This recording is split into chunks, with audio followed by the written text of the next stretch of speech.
भीमा कोरेगांव की कहानी केवल एक युद्ध नहीं है। यह एक इतिहास है जो दबाया गया, छुपाया गया, लेकिन बाबा साहेब अंबेडकर ने इसे दुनिया के सामने लाने का साहस किया।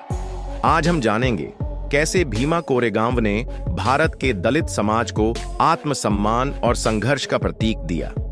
अगर आप अंबेडकर्स लाइफ चैनल पर नए हैं तो चैनल को जरूर सब्सक्राइब करें और इस वीडियो को अंत तक देखें। 1 जनवरी 1927 बाबा साहेब अंबेडकर अपने कुछ साथियों के साथ पुणे से भीमा कोरेगांव की ओर बढ़ रहे थे। यह साधारण यात्रा नहीं थी। उनके पास एक दस्तावेज था जिसने उन्हें इस ऐतिहासिक स्थान तक जाने के लिए प्रेरित किया।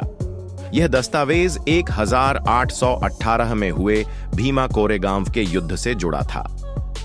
1 जनवरी 1818 पेशवा बाजीराव द्वितीय की सेना और ब्रिटिश ईस्ट इंडिया कंपनी के बीच भीमा कोरेगांव के मैदान पर भयंकर युद्ध हुआ।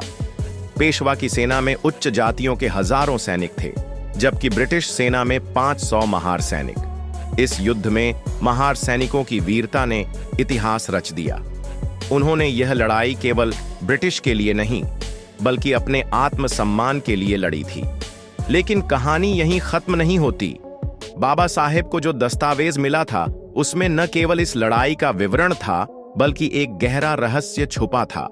यह दस्तावेज दिखाता था कि कैसे पेशवा की सेना महार सैनिकों से नफरत करती थी और उन्हें नीचा दिखाने की कोशिश कर रही थी। लेकिन महार सैनिकों ने अपने साहस से इस भेदभाव को मिटा दिया। बाबा साहेब जब विजय स्तंभ पहुंचे तो उन्होंने महसूस किया कि यह केवल एक स्मारक नहीं, बल्कि उन सैनिकों की कुर्बानी का प्रतीक है। स्तंभ पर उकेरे गए शब्दों में एक गुप्त संदेश छुपा था।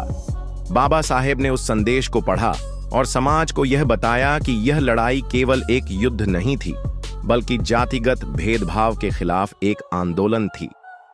बाबा साहेब ने जय स्तंभ के पास खड़े होकर कहा, यह स्तंभ हमें याद दिलाता है कि हम कमजोर नहीं हैं। अगर 500 महार सैनिक पेशवा की सेना को हरा सकते हैं, तो हम भी अन्याय के खिलाफ लड़ाई जीत सकते हैं। यह हमारी शक्ति का प्रतीक है। दस्तावेज के अंतिम हिस्से में एक संदेश था जो हर किसी को झकझोरने वाला था। उसमें लिखा था, भीमा कोरेगांव की लड़ाई केवल शुरुआत है। असली लड़ाई तब होगी जब हर इंसान को समान अधिकार और सम्मान मिलेगा।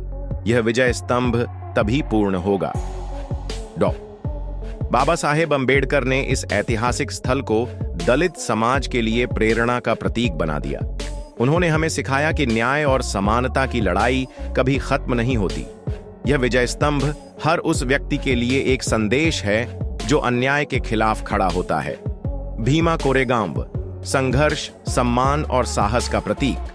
अगर आपको यह कहानी पसंद आई हो तो हमारे चैनल अंबेडकर्स लाइफ को सब्सक्राइब करें। बाबा साहेब अंबेडकर की जीवन और संघर्ष से जुड़ी हर प्रेरक कहानी के लिए हमारे साथ जुड़े रहें।